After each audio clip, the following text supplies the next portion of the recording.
Surviving infidelity. Getting cheated on was terrible, but it turned out to be the best thing ever for me. I am happily married now. I've been together with my wife for 8 years, married for 6. I've always been honest with her. When we got together, I let her know that I had been engaged before. She obviously had questions. "This is going to be fun," I said. My first portion of advice is never date a stripper. You think you can change them, but you cannot. It is not as glamorous or exciting as it seems. I met the ex in a strip club. Obviously, she called me back and we hung out.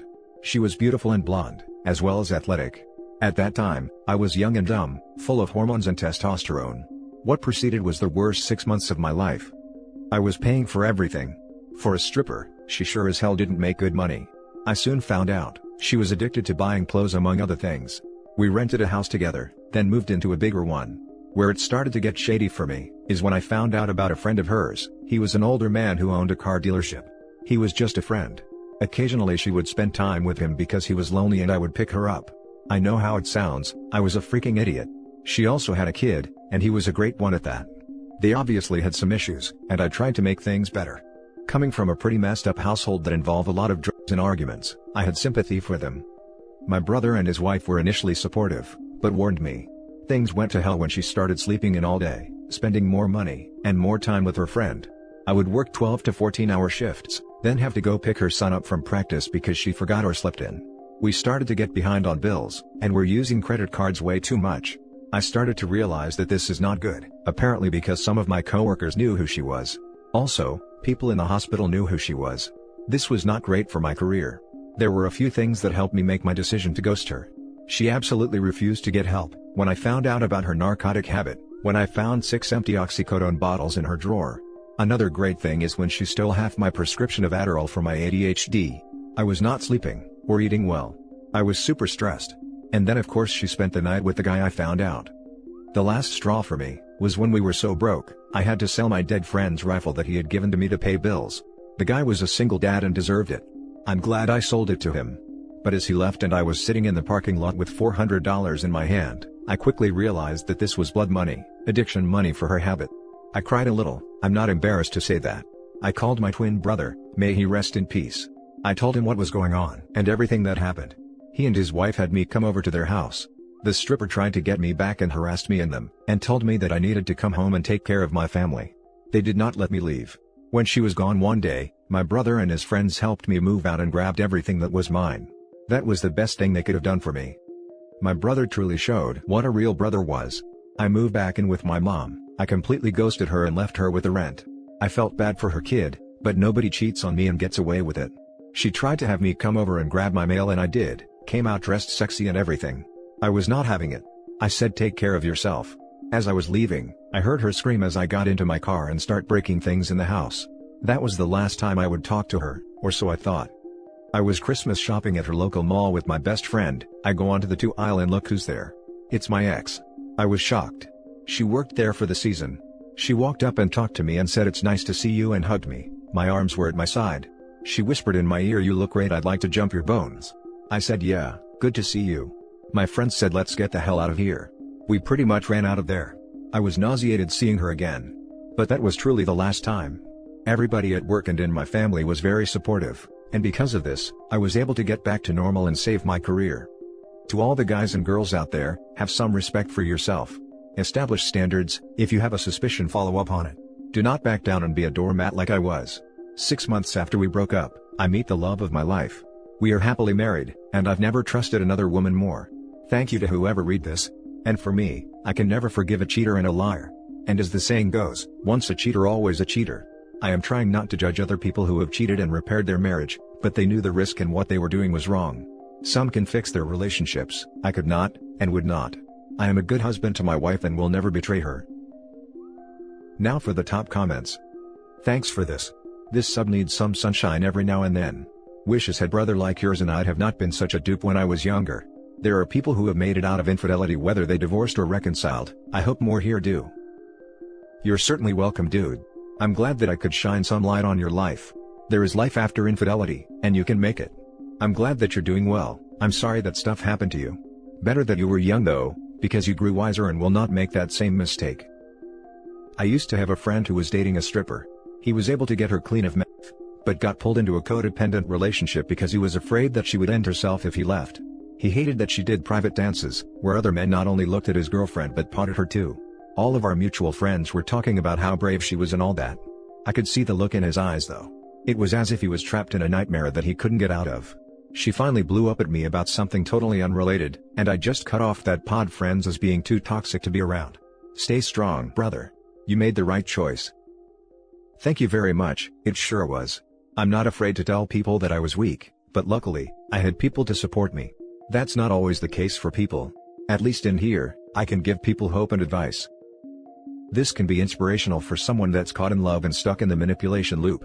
You walked up to the gates of hell, glad you opened your eyes and walked away.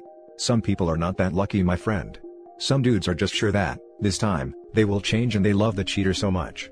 Unfortunately, they walk through those gates willingly. Very true, and thank you for your wonderful compliment. I'm glad I survived. Now for the next story. D-Day was about 5 hours ago. Me, 32 male, wife, 32 female. Not sure where to start. I know I just found out, but writing is very therapeutic for me, and I surprisingly have a clear head. Anytime I vocalize it I start crying, so writing is my method of release. About a month ago, my wife found out her best friend was cheating on her husband. With COVID, I was feeling lonely, so I suggested inviting them to dinner, which is when she told me that was a bad idea and why. I immediately told her we can't see her friend anymore because she is untrustworthy, and that she is no longer allowed near our 2-year-old son. We stopped talking to her and I reached out to her husband to offer my support. I had only started looking at Reddit for a few months prior, and found this sub around the time I found about the other couple's affair. When I read the stories on here, I always get emotional just thinking what I would do in any of your situations. Most of the stories involve catching a spouse by looking at their phones. I have never looked through my wife's phone before, but last night I couldn't sleep. I woke up to buy a Nintendo Switch deal for Christmas that went on sale at 1 a.m. ET today. Couldn't get back to sleep afterwards. I played video games all night, and around 8 a.m., I see my wife's phone charging on the table next to me and decided to take a look. I snooped more just to relieve my conscience, and even though her phone was locked, I had seen her unlock it enough to know the combination. I checked texts, email, and Facebook Messenger, and there was nothing. I put her phone down and started playing video games again, but I didn't feel relieved. I went back and started to see if she had Snapchat. She had it hidden in a folder. Now I don't use Snapchat. It looks like you send video messages, but there was an unread message that said, "Good night. Love you." With hearts. There was no name next to the cartoon icon, just a 4-digit number. I scrolled up and read some of their conversation with my heart racing a mile a minute. I can tell it was a co-worker. They had gotten physical. They told each other "I love you." I took pictures on my phone of their conversation. It wasn't very long, but spanned over a year. I am guessing a lot was deleted or they video chatted. I woke her up, showed her that I knew and started to confront her. She just sat there in stunned silence. No tears. No words. After a few minutes of silence, I told her to get dressed and go to her parents. I called her dad and let her know she was coming and why. I still haven't heard anything from her. I asked a friend to come over and he is helping me keep an eye on my son while I struggle with this. If I hadn't been reading stories on this site prior, I would probably made a mess of how I handled it. What I'm not sure of is what to do next. I know you will all say to divorce her. I have said the same thing to people in my situation. I am not sure if we have enough money to divorce each other, or a custody battle.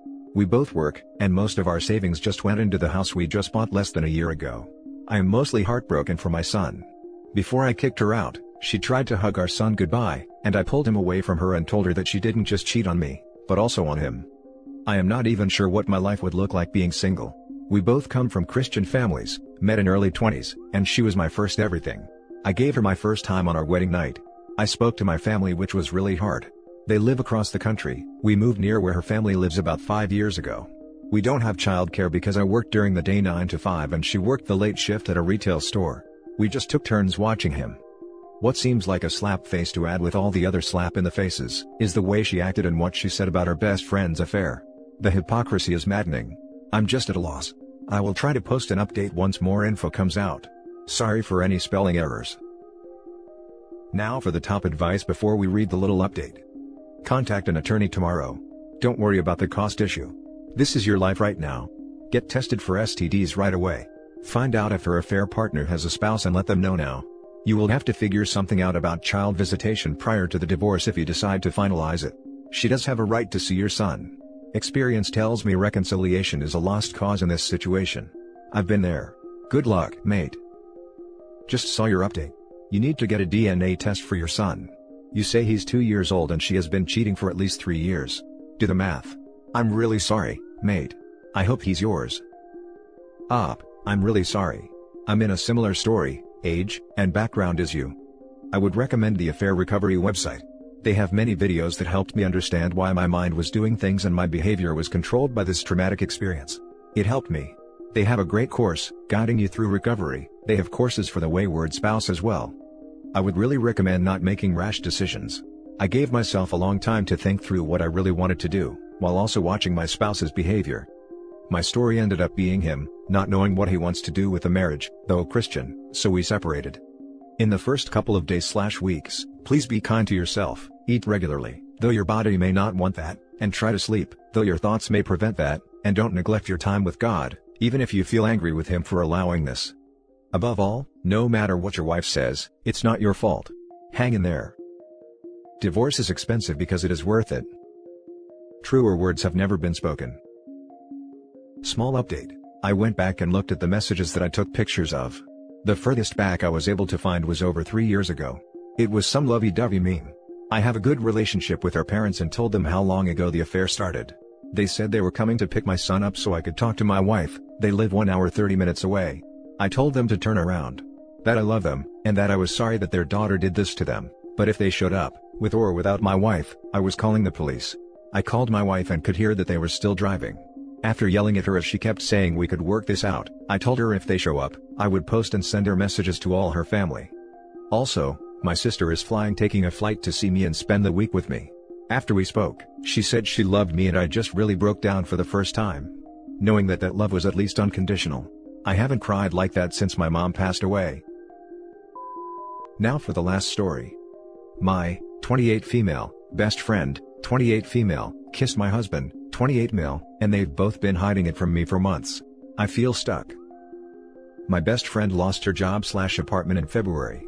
She asked me to let her move in with us temporarily, which I did. In June, my husband was very insistent that she leaves ASAP, but wouldn't tell me why. She ended up moving out in July to stay with another one of our friends. This other friend is the one who told me. My so-called best friend has been bragging about kissing my husband and claims they did other stuff. My husband denied it but eventually admitted she kissed him. He claims he didn't want to tell me because I was going through a high-risk pregnancy at the time, and is adamant nothing else happened between them. I've known for 2 weeks and I just can't seem to get over it. I also feel stuck because I'm entirely financially reliant on my husband. I've spent the past few years sacrificing my career for him. We also have a newborn who I have to consider, and my mom as my husband is paying for her to get private medical treatment that she desperately needs. It feels like nuking my family's lives over one kiss just isn't worth it, but I really can't get over it. I've also seen how nasty his family are with divorce. His dad personally helped his cousin get full custody of his kids and completely destroyed his ex-wife in the divorce even though he was the cause of their marriage failing. I'm terrified they'll do the same to me and I can't afford a lengthy court battle whilst he definitely can. I guess I'm hoping someone who has been in the same position with me can offer some advice on what I should do next. Now for the top advice. If he wanted to kick her out so badly, maybe she kissed him against his will? He 100% should have told you, absolutely. I think you both should go to counseling for this, separate and or together. It really does help. As for the financial stuff, I get that. I was in the same position, and because of it, I decided to stay, but there had to be a very long serious talk about boundaries and what is and is not okay. Things are going better now for us and I hope it gets better for you too, but in order to give the best advice we need a tiny bit more info, because right now, it sounds like he was completely unwilling, which does make a difference in moving forward. I thought of it more as he didn't want OP to find out. The cover-up is worse than the actual cheating. If it were against his will, he would have told OP. I'm guessing you are stuck on two things. 1. That he didn't tell you about the kiss and maybe never planned to tell you.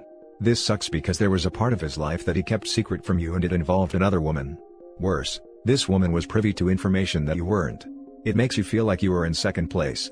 2. Bragging about kissing my husband and claims they did other stuff. Ouch. That leaves you wondering who to believe. The other woman, or your hubby. The other woman is obviously unstable, so she could be lying about other stuff, but she was telling the truth about the kiss and your husband initially withheld the information, and then denied it, before admitting it. The fact that he lied/omitted, makes you feel unsafe and it can cause anxiety. Unfortunately, there is no good answer here. You can try and trust him, but the worry that he is still lying will never completely go away. You can try getting more info. 1. Either there is no more info and you will be exactly where you are now. 2. The info will confirm your husband's story and will make you feel safer because you were able to verify it. He lied once, so this is fair and necessary to your state of mind. 3. The info will confirm the other woman's story and you will have a cheating spouse on your hands. Can you reach out to the mutual friend and ask if there is any proof via text messages, emails, pictures, etc.? Let's see. She kissed him. Did he kiss her back? Based on that event, he made her move out while trying to reduce the stress on your pregnancy. If he wanted to have an affair with her, he could have, but he didn't. He threw her out. Other than not telling you once you gave birth, it seems like he made the best choices in a bad situation. She claims he initiated it. He claims he pushed her away. Also, the kiss happened in May according to her, so he didn't immediately kick her out. She says he only told her to leave, when she told him she was going to tell me if he didn't. I don't really know what's true and what's not though. And that's it for this video guys. If you have thoughts to share, leave a comment below. Don't forget to hit like and subscribe if you like this content. I'll catch you in the next one. Good day everyone.